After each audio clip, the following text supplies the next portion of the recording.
America has voted.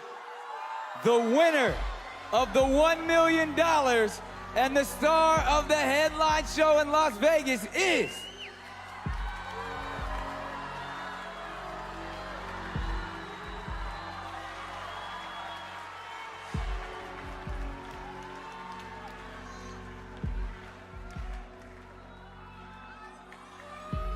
Paul Zerdin!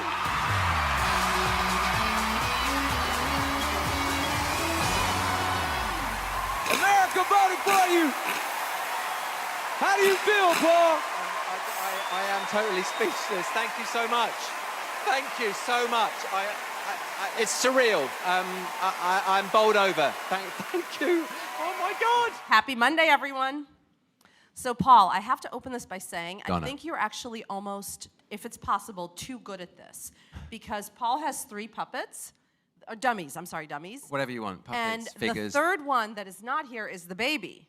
And the baby, the cry that when you make the baby cry, it like raises the hackles.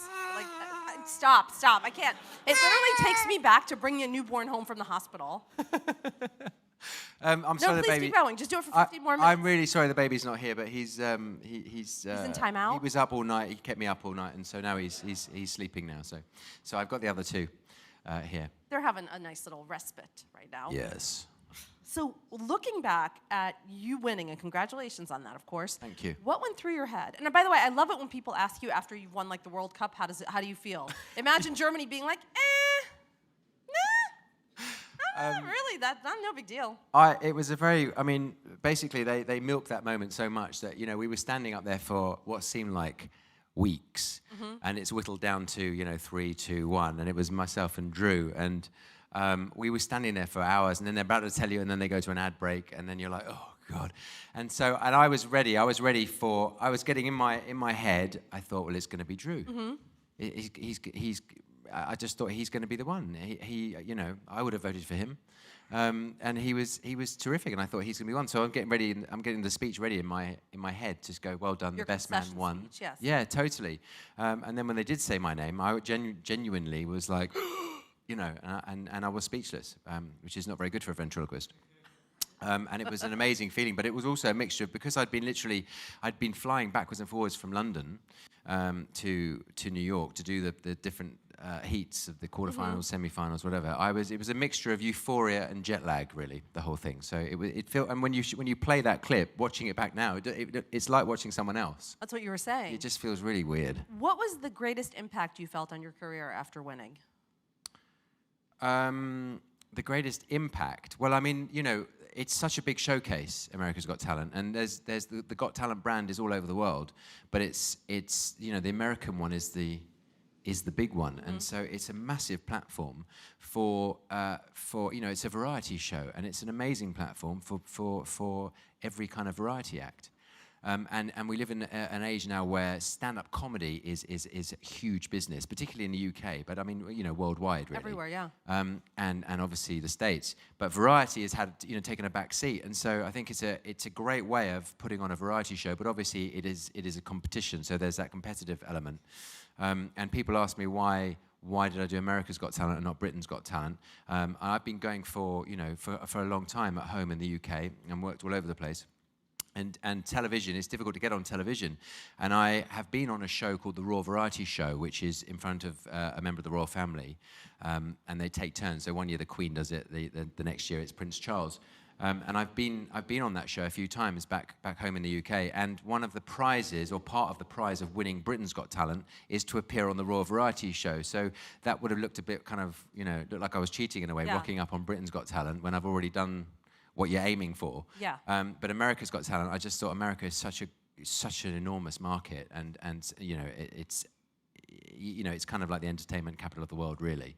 And if you can make it in America or have a go, that's definitely got to be worth a go, really. So and also it's open to anybody, so you can be from anywhere, and you can you can enter the competition. Doesn't matter what you do, how old you are, whatever. It's open to everyone. So. It's one of those things where you just go for it, really. And I mean, I'm glad I did. And you impressed Howard Stern, so that's nothing to Well, yeah, I mean, I walked out Scoff at. my first audition was in April last year, and I walked out on stage at the Dolby Theatre in Hollywood, and that itself, in itself, looking around, just thinking, oh my God, that's where the Oscars comes from. That's quite daunting. And then you're walking out in front of a panel, and Howard Stern is he was kind of known for being, straight talking. Not Mr. Nasty, but just told it like it was. And so I was thinking, right, well, all I can do is just go out and do what I do and hope that they like it. And the most important thing was to entertain the audience in the theatre, and hopefully the judges would be with me as well. And they were, luckily. And Howard was hugely helpful from the very beginning. He was like a big fan, and I'm sure that helped.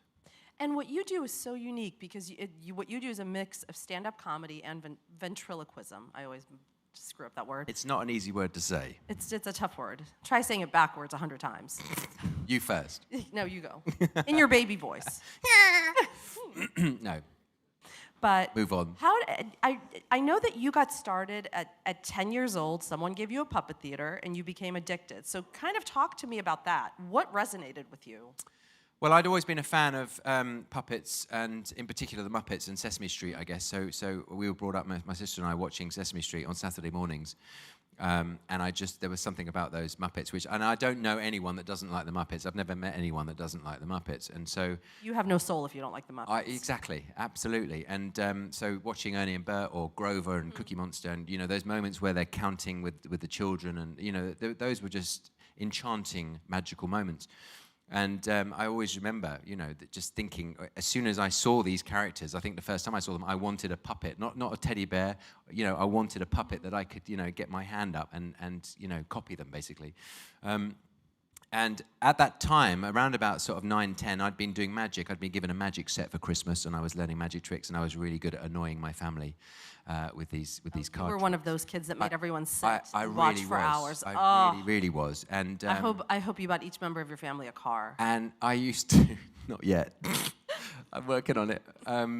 I took to the magic, and I was quite good at it. And but I knew that wasn't the only thing I wanted to do. But when I left school, I wasn't very interested in academic studies. I just knew I wanted to go into show business. And I left school, and I was a professional magician. So I became one of those real annoying geeks that comes up to you when you're trying to have a dinner for two, a romantic dinner for two, and says, hello, would you like to pick a card?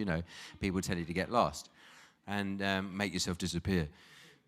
And I was trying to get an agent at the time, and I knew I had to get an agent. And she said, "What's different?" And I said, "Well, I love puppets, and I'm not quite sure." She said, "Well, what else can you do with puppets?" She said, "I've got loads of magicians. I can give you work as a magician, but you need to find a gimmick." And I'd been given a book on how to become a ventriloquist when I was around about 15, written by a British ventriloquist, and I was kind of intrigued by it, and so I started to learn it, and it took me a couple of years to learn it, and the agent said, "Come back when you have an act," and that's what I did, so it kind of kicked my butt into gear to start concentrating on the ventriloquism, and it literally was just meant practicing in front of the mirror every day, talking without moving your lips. How do you do it?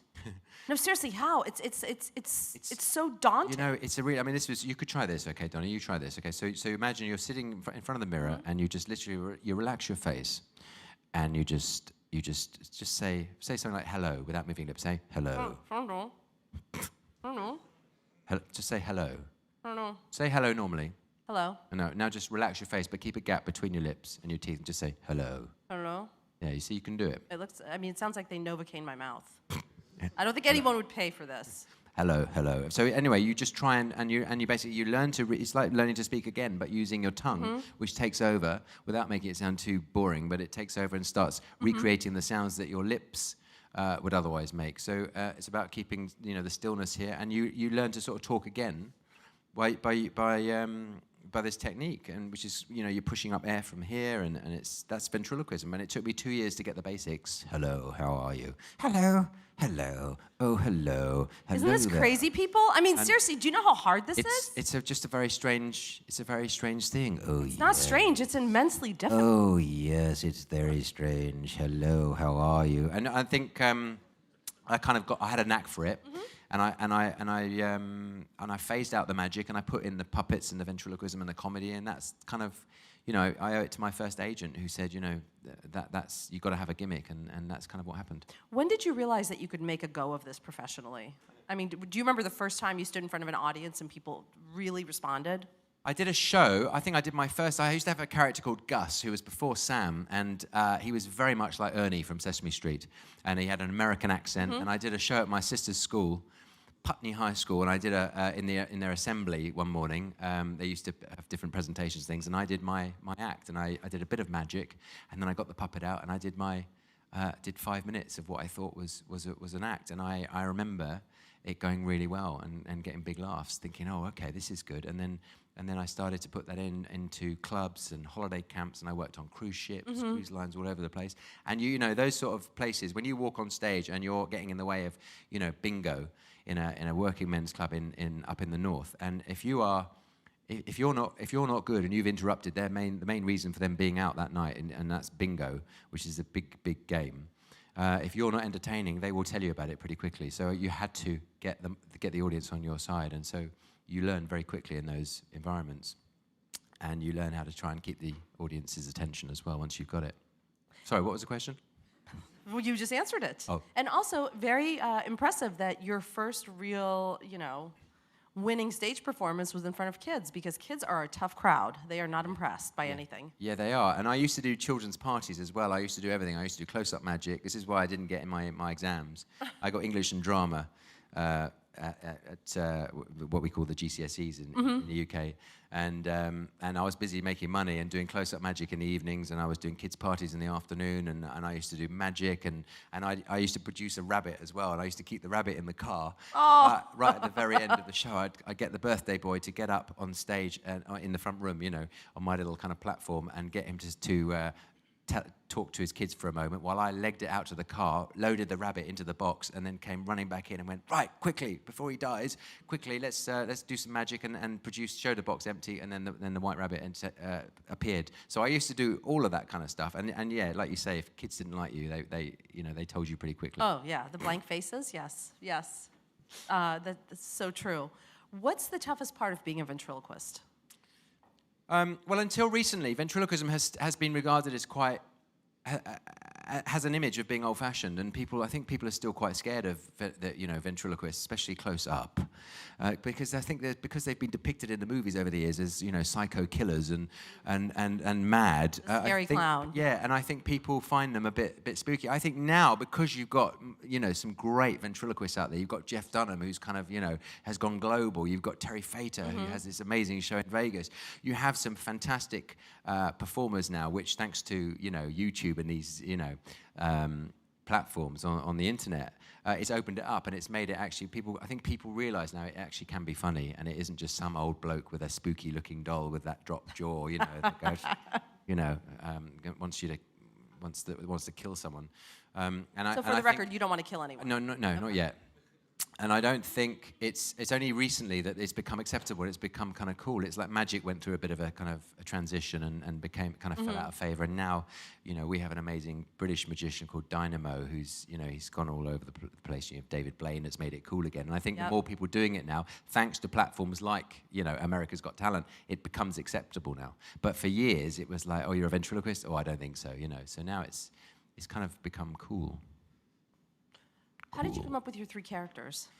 So Sam was my kind of my first one after the initial character Gus that I talked about before, and I was actually a kids presenter I got a gig as a kids presenter for Disney in the UK, and they wanted someone that did something different because I could do the magic, I could do the puppets. And I presented the puppet I already had, but they said, oh, he's too Muppety, we want something a bit different. So I said, okay, I've got some ideas. And I literally went back home with an electric carving knife. I carved out the shape of Sam from blocks of foam. No way, really? And covered it in fleece and made it into roughly the sort of character that you see now. Presented that to them, and they said, that's it, we love him. And so Sam I created for this kid show I used to present for a couple of years until we were got rid of by a big purple dinosaur. Oh, I think we. And if I ever see that purple thing again. Anyway, so I developed Sam for this kids show, and then we got rid of after 2 years, and then I went out on the road and started doing my act with him. Really, this is behind the scenes of puppetry. And here Hi, he is. Sam. How are you? Hello. Are Why you- do you have the microphone? What? Why do you have it? Well, I sort of need it. Oh, really? Yes. Oh, yes. Sam, what is really annoying about him? Will you tell me? Hello, Donna. What is really annoying about him? Yes. His hand. His hand? I thought he had soft manicured When he hands. doesn't cut his nails. Oh, yes, I feel that. Yeah. Hello? Woo! Are you dead? Oi. Sam, hey, come on now. Take it down a notch. Donna, Yes. how are you? I'm lovely. Thank you for asking. Oh, that's good, that's good, that's good, that's good. Have you been drinking today, Donna? No, it's only 11, so a little early in the Well, day then for why that. the hell are What you about you? talking? Have you been drinking? Why are you talking to a puppet? You know, that's a great question. Sleep. Dude, you're amazing. Is that him or me? You! Oh. He's a freaking puppet.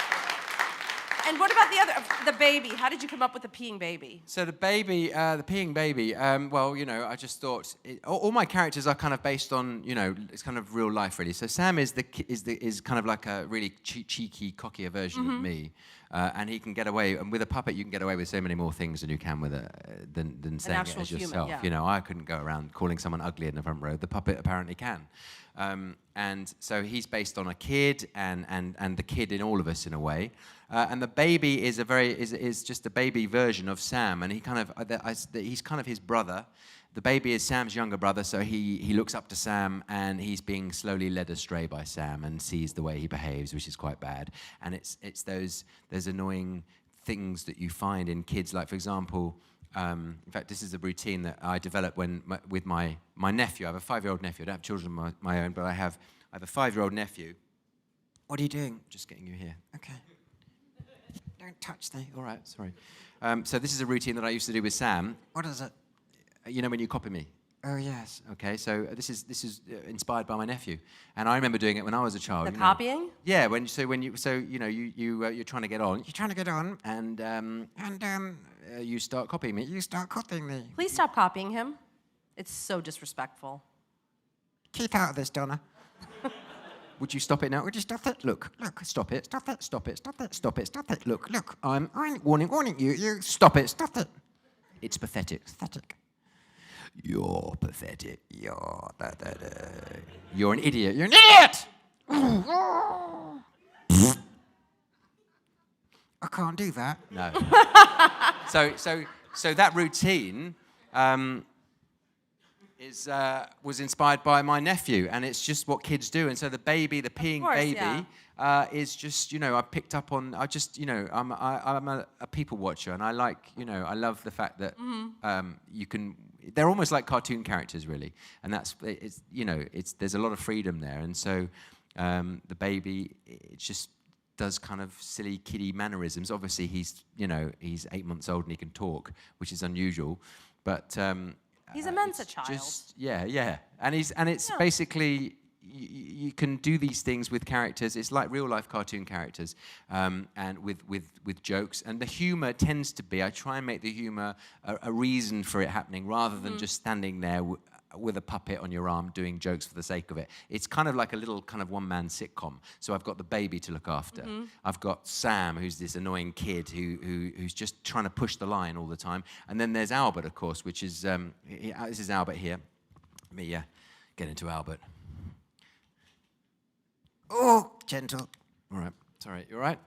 So Albert is, he's at the other end of the age spectrum, really. So he's kind of, you're all right? Okay? You all right? So you've got, I've got the baby, I've got the kid, and then I've got the old man as well. So I've got this weird kind of, The crotchety old man. dysfunctional family, Yeah. really. But they've all got kind of character traits that people can relate to, because everyone has a grandfather or had a grandfather or, Or a nasty neighbor. Yeah, and getting old. And Albert's not nasty. He's just Crotchety. he's he's falling apart. And I think when you get to a certain age, you stop caring, and you can kind of do what you want. Have you got your hearing aid on now? Have you switched it on? Have you switched your hearing aid on? Albert, is your hearing aid on? Have you switched your hearing aid on? Is your hearing aid, Albert? Have you switched your hearing aid on? Is your hearing aid on? Is it on? Is it on? Have you switched your hearing aid on? Yes. Great. Well, listen, tell everyone how old you are. Tell them your age. Yes. Great. So you're okay? You're okay. Yes. You're right. Yes. I had a cold. He's had a cold and he's got jet lag as well because we're traveling backwards and forwards at the So moment. he's a little stuffed up. So he's a bit stuffed up. You're okay? You had a cough, didn't you? Bad cough. Yes. What did you do? I went to the doctor. What did he tell you? He told me to take a laxative. A laxative? Is that helping? Yes, now I'm afraid to cough. So you've got, relax. You've got, you've got this weird family thing really, and it's all just based on, life. I love it. And before we turn over to the audience, I know that you have a big announcement that's coming out tomorrow. I have a big announcement that I can't But we announce. can't say it, so. I have a big announcement to make, which I'll be making tomorrow on the Today Show. A big announcement that I can't make tomorrow on the Today Show. So watch the Today Show tomorrow, if you can make sense of that, and I'll be making the big announcement that I can't make today. Tomorrow. On Today. Tuesday. And let's turn over to the audience, please. I know someone in the front row has a question. Hello. Where are you? Hang on. Oh, you're there. Sorry. Thought that was me for a minute. What was the most challenging voice to perfect, and what was your backup career in case ventriloquism wasn't going to work? That's a great question, and I had no backup career. I just was so determined when I left school that I was going to be in entertainment, some way, shape or form. That I was that confident, and maybe that's probably just innocence and naivety and stupidity really. But I think most people in the entertainment world are just driven by this inner belief that someday you're going to make it, and that anything is possible. And I think if you work hard enough and you have an ability and you just you're driven, it is possible. What was the other part of your question? The toughest voice to perfect. Toughest voice. I guess I find it quite easy doing the falsetto voices for some reason. I don't know why. I'm able to do that. Hello, how are you?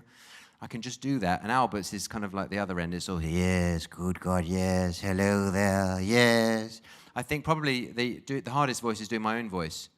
Ventriloquially, and I do it, and I use it in a way where in my show I talk about having fun with the microphone and the sound check and pretending to mess around with the sound man, making him think the mic has gone out of sync, and I love doing that, and that's using my own voice ventriloquially, but it's a way I can do it that is relatively easy, but doing it with my own voice. So I'll just show you a bit.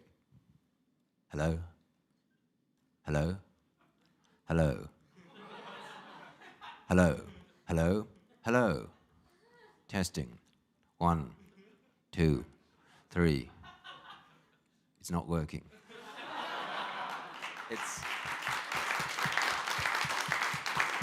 That's a way of me doing my voice, using it ventriloquially, but in a way that makes it kind of funny with the sound check and stuff. But actually doing my own voice is probably the hardest voice.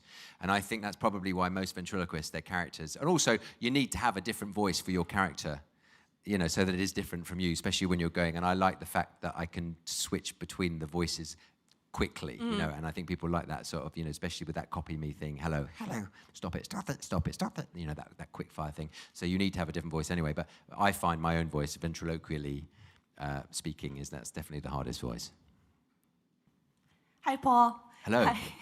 Congratulations on your win. Thank you very much. When you were talking about with Donna how you prepared to learn this career, how you have to look yourself in the mirror and not open your mouth and so forth.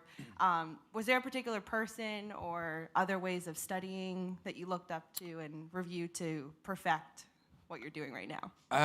Well, I would say that Jim Henson and the Muppets and anything to do with Henson's, really, those creatures and those puppets were probably my biggest inspiration. There was a ventriloquist in the UK called Ray Allen, and he had a character called Lord Charles, and I first saw this ventriloquist. He was very famous in the UK. I saw him on a variety show when I was probably about, 13 and 14, and I'd never seen a ventriloquist before, or couldn't remember seeing a ventriloquist before, and he blew me away. His technique was just unbelievable. I'd heard of ventriloquists, I'd never really seen them, and I saw this guy, and he did this sort of 10-minute routine with this old man dummy who was a bit drunk and slurred, and he had a monocle, and he was kind of very aristocratic, and he did a whole routine where he blindfolded the dummy, and he held up these articles, and the dummy was doing the mind reading and was telling him which he was holding, and of course it all went wrong. The dummy it turned out that the hole in in the blindfold was at the wrong way, was the wrong place, so he couldn't see out, and the whole routine went wrong. And I just saw this guy doing ventriloquism with the most amazing technique. It was like he brought it to life.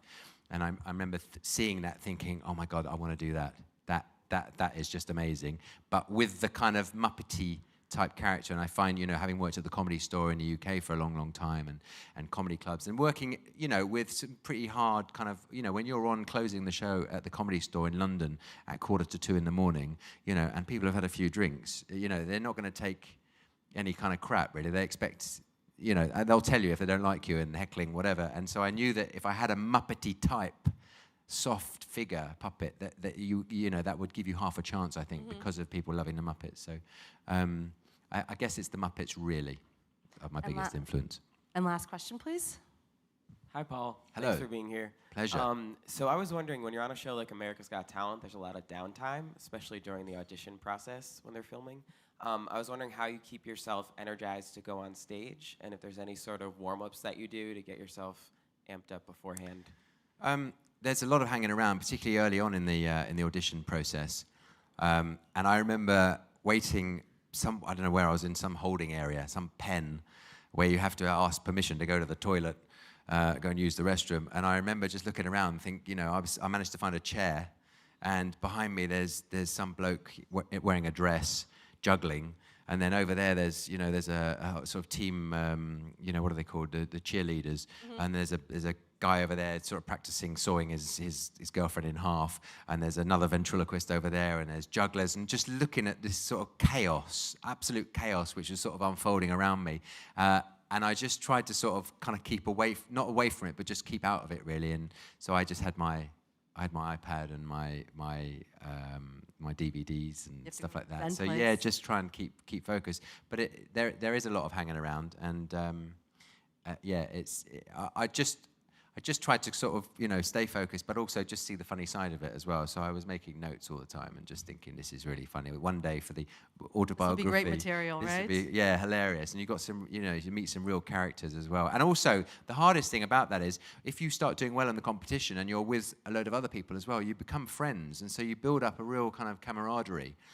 Which is it's really difficult when you start getting into the latter stages of the competition, because you're all hoping. Like the first live show I did, the quarterfinals, we were all in this green room waiting to go out, and then your friends get buzzed, and they get buzzed off the show on a live show, and it's horrifying, because you realize you're all competing against each other, but you build up these friendships, and you want everyone to do well. And I think genuinely everyone is feel there's a very good-willed spirit, positive feeling back there, and everyone wants to do well. They want you to do well, but also ultimately you're all fighting against each other, competing. So it's really hard, but it's really difficult when literally you're on that stage and they say, right, I'm sorry, you're going to have to go home, and then literally you're kind of like thrown out of the back door, and you continue. So you feel terrible. You feel grateful that you're still there, but also it's really hard.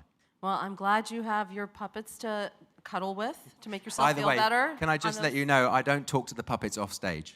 I was actually going to ask about that, because I feel like that would be almost irresistible. I think people think that, and obviously I kind of make sure that they look real in the act, but I don't talk to them. They go into the luggage and they go into the trunk of the car, and they stay there.